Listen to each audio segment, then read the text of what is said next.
We felt a big bump no. and the haunting sound of ice cracking before our bus slid out into the middle of a 3-foot deep retention pond. What?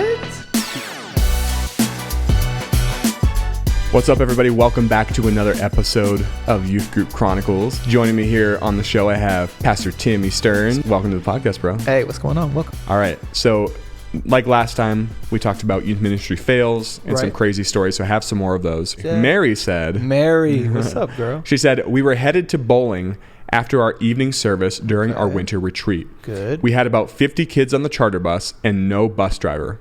My husband found the bus driver taking a nap in one of the cabins and woke him up. It was his first week on the job.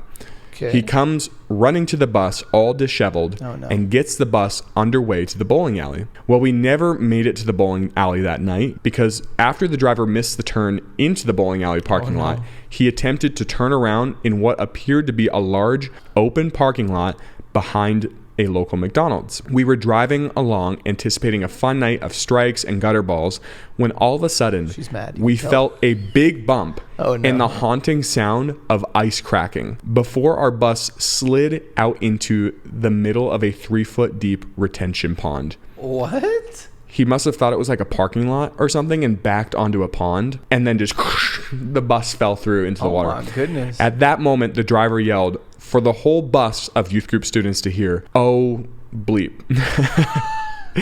And that pretty much summed it up. The local firefighters were called and they carried our kids out on their backs through the ice cold water one at a time. Definitely an unforgettable moment in youth ministry. Wow. That's like, they should make a movie about that. That's why. They probably could make a movie. That man is out of a job. He's gone. It's funny that they said it was also his first week on the job and his last, probably. She was mad. You could tell. She's like, we were looking to a fun night. She's still salty to this day. She is. She's like, man, those parents, they don't trust me to go on bowling again. Ken said, on our first trip to New York City with about 26 students to serve at the Bowery Mission for a week. All right. She said, but as they were navigating the subway system from the train station, they switched rail cars several times. I remember one of the times we were waiting for the subway. They were all lined up along the concrete platform behind the yellow line. Yeah, sure. And I had a frightening moment when I looked over and saw one of our students had jumped down into the rail area. Yes, the area with the highly electric tracks where the high-speed subway travels. Yep. I could have wringed his neck. Thankfully, he was out just as quickly as he had jumped in, explaining to me that he had to retrieve a dropped phone or something. I knew it was something. He dropped something, of course. Gosh, dude. You don't play around with those subways. Even worse, even scarier than the train, scarier than the electric thing you touch or put your foot on, are the rats. Those rats are probably as big as those youth kids. and they're all over. They're like, hey, you're in our territory now. Brian said, my biggest failure in youth ministry was a mission trip to Haiti. Everything that you can imagine went wrong.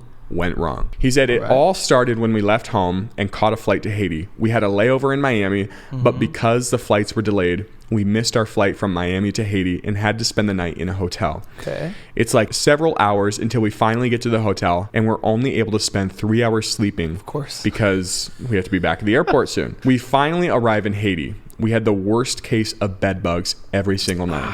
Love it. Several of the girls in the group did not eat like they were supposed to, and they got sick and really weak. One particular girl, unbeknownst to me before the trip, had issues in the past dealing with concussions. Oh no. She was one of the girls that did not eat well, and she passed out. So when she had passed out, she hit her head quite hard. Oh wow. And when she finally came to, she lost all of her short-term memory. What? And she had no idea where she was. They're in Haiti, dude. He said, I'm not done yet. Halfway through our trip, we had an incident, or rather I should say that we experienced an incident. Some nearby locals decided to riot because they weren't getting their free electricity that they had been getting for the past 2 years. So literally minutes away from where we're staying, there's overturned vehicles, tires on fire in protest, lots of people screaming and running around the streets. We had to travel back through that area one evening, and it was scary for all of the ladies that were on the trip. And also it was scary for me. I would be scared. Yeah. The end of the week finally arrived, and we were headed back to the airport to head home. Our flights were delayed, of course, and then they were delayed some more, and then they were finally canceled. We really needed to get back home because the girl with a concussion needed to see a doctor. So we were able to catch a flight on another plane from another airline, but unfortunately there was one less seat available. So with tears in her eyes, I had to say goodbye to the girl with a concussion who probably still had no idea where she was, and the rest of the team, so they could go back and I could catch a flight the next day. I was finally able to get back to the United States about the same time they got back because their flight was also delayed as well. OMG, craziest trip ever. That is wild. God. Everything that went wrong did. That's next level terrible. Is she okay now? I don't know. I guess it was just short-term memory, so I don't know. Mike said, our winter retreat was coming up and a parent contacted me saying he owned a limo company and he would donate 6 or so limos for us to drive the teens around to make it cheaper on everyone without renting a bus. That's pretty cool. Okay, yeah. I said, sure, the teens would love this. Right. Well, I totally didn't even think about this, but one of them was like a party bus. Oh, gosh. And as the teens were loading into this particular limo, he heard a teen kid yell, and this is while all the parents are dropping off the students, "Hey everyone, check out this stripper pole." Of course. Oh my goodness. Needless to say, my pastor called me into his office on Monday morning. I can only imagine what that conversation was like. Monday.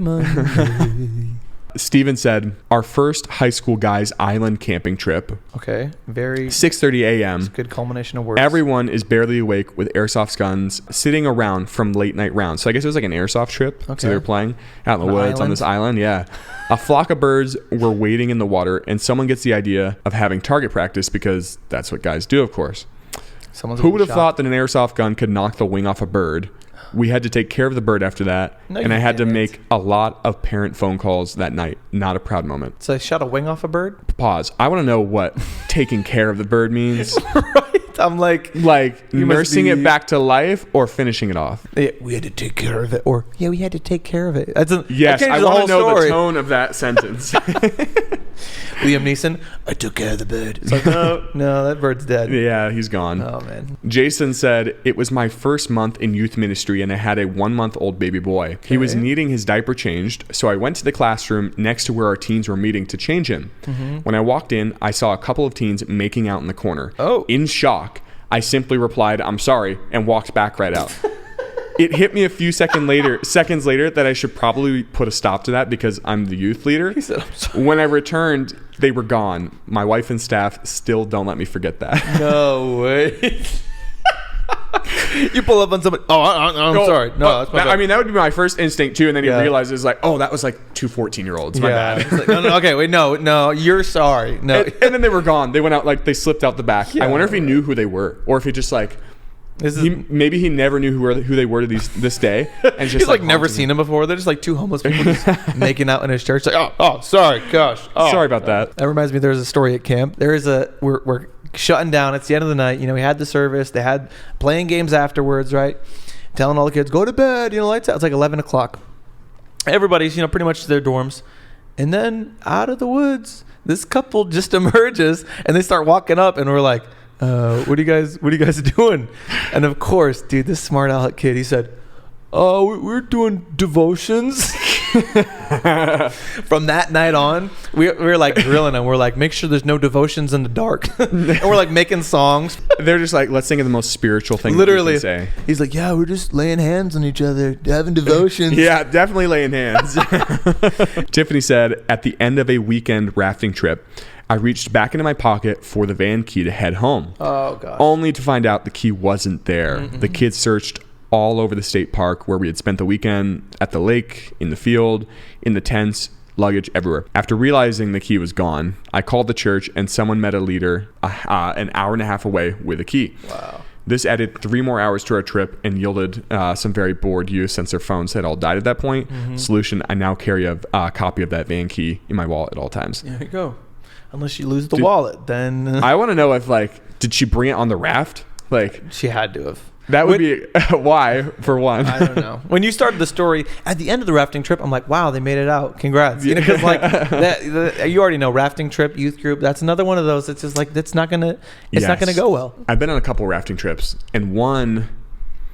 I'm trying to. So one was like with the Boy Scouts way back in the day. The other one was with a youth group. Now that I remember, and I think only one kid ended up in the water. Only one? Like a stick, like knocked him out of the raft. Of course. And it was freaking cold water too. So he's probably super cold the rest of the day. But yeah, I guess that kind of is a recipe for disaster. I've never been, but the only time other people have gone, they always tell me stories like, yeah, man, I almost died. It was cool. I'm like, that doesn't sound cool. It doesn't sound cool. Like every time, no one's ever like, yeah, it was just a safe, fun, enjoyable experience. That's like, and then it's not fun. Yeah. They're like, oh, I'm not going again. But it's like, oh, I almost died. Yeah, let's go back. It's like, all right, man.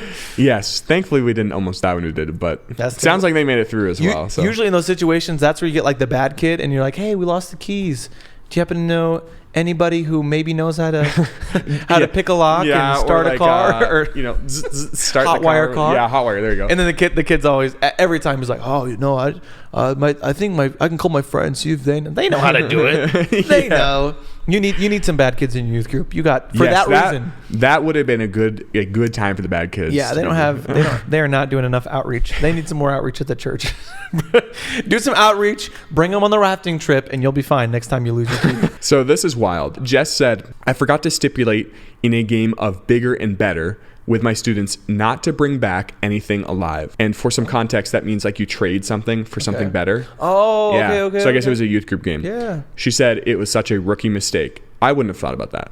She said, and that's how we ended up with Cooper. The quote, we traded you for a paperclip puppy. Puppy? Dude, they traded up and ended up with a dog and just came back to the youth group after the game was over. It's like, hey, this is what we got. No way. How did they do that? I don't know. On TikTok, they end up with like a car after trading up for a paperclip. So I don't know. That's wild. Do you know what the game is? Yeah, though? We did like a thing. We ended up with like some firewood or something. I don't know. It's just like, who's got a dog that they're willing to give away? It's like, what did they give them? A puppy too, like of all things. No way, man. They were trying to get rid of that dog. Heather said, one of my biggest failures in youth ministry was while we were on our summer trip. We took a group of about 75 kids to our denomination's biannual conference, and the plan was to go on from the conference to a week-long missions experience. Wow, all right. As we were preparing to leave the conference that we were at, and the kids were loading into the buses, I was standing outside under one of the windows of the bus and noticed one of the junior girls making a face at me, like on the bus to the window. And, I thought it would be the loving, fun youth pastor and joke around back at her.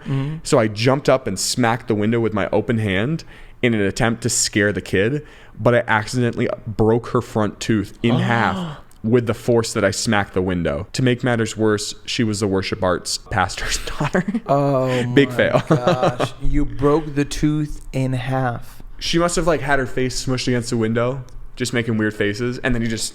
What is that youth pastor doing? I don't know. Like working out, trying to be the next Iron Man or something? Competition? Open palm, too. Just... That's not a youth group fail, man. That's a success. That's incredible. You should, submit that to a festival. Literally, see if you can win. I broke half a tooth, It's just like Scott said, I was coming on staff at a church as a junior high pastor. The high school pastor had a great idea to serve the community. Okay. He said, we should ask the local township what we should do as a church to help. Perfect. They asked us to collect everyone's extra and unused paint cans that needed to be disposed of at a special facility. So we mobilized the entire church to distribute flyers to the community one week, and then the next week we rolled out in trucks and collected over 2,000 paint cans. Paint cans? What is this? Awesome community service. All right. Yeah. He said, and everyone was super pumped how we served the community. It was like a big win for us. Right. Until we found out it was going to cost $5 per can to dispose of them. A fact that the local township had conveniently left out. Oh my goodness. So we had the youth room full of paint cans for 6 months and a very unhappy church elder board. We ended up spending months buying hundreds of pounds of kitty litter and mixing it with the paint in giant buckets to dry it out and throw it away like a little bit at a time. What? We never did that again. Up until my last day at that church, that room still smelled like paint. Wow. So they collected 2,000 paint cans times $5. That's $10,000 they would have had to pay to dispose. Way. Just a little detail we're going to leave out from the township. It's so funny, man. Trying to help people out. I remember there's a flood. Were you I don't think you're on this one. There's a flood in a town close by. So we took a whole bunch of people and we go to like clear stuff out. And we're driving by and actually like a lot of people were already taken care of. We're like, oh, we'll move stuff for you. We'll like, move out the flood water. And we pull up to this one place, and it's like a house. There's people outside, doing stuff. And we just pull up. We're just here to serve, right? We're like, hey, can we do anything to help? They're like, oh, I think the house is pretty well cleared out. We're just got the fans going. Like, but over at our business, we could use some help. We turn around. It's literally a strip club. It had flooded, and the pastor, he was like, oh, no. Man, he's like, there's no way we're going with this van of youth kids cleaning out the strip club so they could get back in business. It's like there's youth kids. There's even like young kids, because this one lady brought like her whole family, a bunch of, like 4 or 5 kids.